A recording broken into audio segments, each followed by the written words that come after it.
right. Beer with a queer. Happy Easter, everybody. I'm wearing my Easter shirt. That's right, commemorated by the death of a bunny, because that's what we celebrate. The rise of the bunny eggs. I don't really know. I get the Christian part of it. Go Christianity. Also, it's just placing the holiday on a pagan holiday to get people more in. You guys know what it is. History. Look it up yourselves. I'm not here to talk about that today. I'm here to try Tangerine Queen. Today's beer, and a couple more episodes coming up, brought to you by a stalker on Instagram. That's right, from Texas. What did I do? Gave him my home address to get free beer from him. Was that smart? Probably not. Do I look enough like my boyfriend that he may kill him instead at sleep? Probably. Let's see what happens. So he sent me Texas beers. This one is from Lakewood Brewing in Garland, Texas, and we're going to try it. Tangerine Queen. Funny enough, I've been called that while wearing this shirt. So there's that going for me. This is a citrus wheat ale, which pairs with brie, ceviche, and selfies. I hate you, Can. I hate you for saying that. It pairs with selfies. It's a very breezy day in Florida, by the way. I don't know if you can hear it because of my wonderful sound equipment, but it's breezy and beautiful out. This beer's delicious. And dribbling all over me. I'm a mess. Speaking of dribbling all over me, Stalker from Texas would love that. I don't know what he loves. He's a nice guy. Thank you, by the way. Appreciate you, Ralph. God, I hope I remember his name is Ralph. That's not what his profile name is. Now I feel like a jerk because I've said it twice, and I could have just skimmed over it, but I didn't, and now we're in it. So, anyway, I really do appreciate him, and I hope he doesn't kill me. So, it's very tasty. It's got rounded notes, which I kind of always like with citrusy flavors. It's an ale, it's wheat, so it's a little bit lighter. It's wonderful flavor to start with, little maltiness to finish with. Big fan, like it a lot. Good job, Texas. You've done one thing right.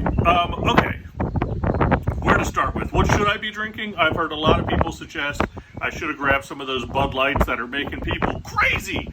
I would have, but I would have had to put in effort, and these were sent right to my house. So I think we know which way that was going to go. But let's talk about it. Let's talk about this newfound thing where conservatives and religious right are finding out that the crappy beer that they drink has supported the gay community for decades, you idiots. Every gay bar I've ever worked at, do you know who pays for all the posters we put on the ads every year we have events? The beer companies. Do you know who sponsors prides every year? Do you know who courts for the big time labeling on stages? The beer companies. All of them do. Miller Lite, Bud Light, Coors Light, Yuengling. All of them do. They all want the gay dollar. They don't care about sexuality. In fact, some would argue that they actually work to have better work practices there to make it acceptable for all people to work there. In fact, Coors Light, the beer company everybody was leaving Bud Light for because Bud Light put a rainbow can out and worked with a trans activist called Dylan Mulvaney. I hope that name's right. That could be wrong too, and I'm not going to repeat it to get myself in a second hole. I can learn from the first one I did 2 minutes ago. And so everybody's moving over to Coors Light. Well, Coors Light, according to GLAAD and the people that rate working places and how accepting they are, has been a perfect score for the past 3 years. They love gay people. So the ridiculousness of, hey, the people that make my crappy watered down beer don't hate gay people, so therefore my hate for them is so much. I'm taking the beer that I've already bought and they've already gotten my money from, and I am going to run it over with my truck. I'm going to shoot it with a gun like Kid Rock did. Kid Rock is upset that a beer company may support trans or drag queens or gay people, and yet as a 60-year-old man, he's probably only in his 50s, is still going by the name of Kid Rock. Maybe let it go. Maybe stop being an idiot. Also, there's a photo going around of you drinking Bud Light with a drag queen in the picture. It's ridiculous. There's been a lot of comment about his video that he posted. I'm straight. Hate beer. And we keep laughing about it because him being relevant is hysterical.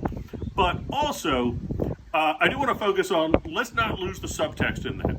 The subtext that he's putting out there, that we're allowing to be put out there, that we're not talking about, that we're not dealing with, is that these people are getting so upset, these homophobes are so upset that a beer company would support gay people, that their answer is anger and violence. And the more we don't talk about that, the more we allow that just to lay in the community, and then it only has to affect one person before it's affecting too many of us as they kick open the door to the club again. It's not funny for me what Kid Rock did, it's problematic. And that's what needs to be called out. It's funny that he's trying to be, that anybody cares who he is, and that he thinks he has a platform to keep talking about. It's problematic in how he's choosing to deal with it, and the fact that we're not calling him out on that bullshit.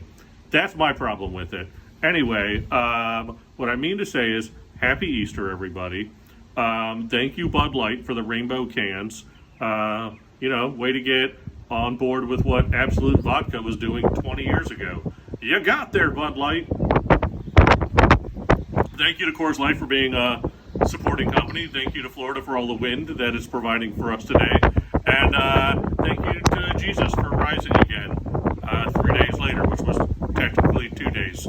A comic friend pointed that out online today. Anyway, math is hard. This was Beer with the Queer. Tangerine Queen, delicious. Don't kill me in my sleep. Send me more beer. Love you all. Bye.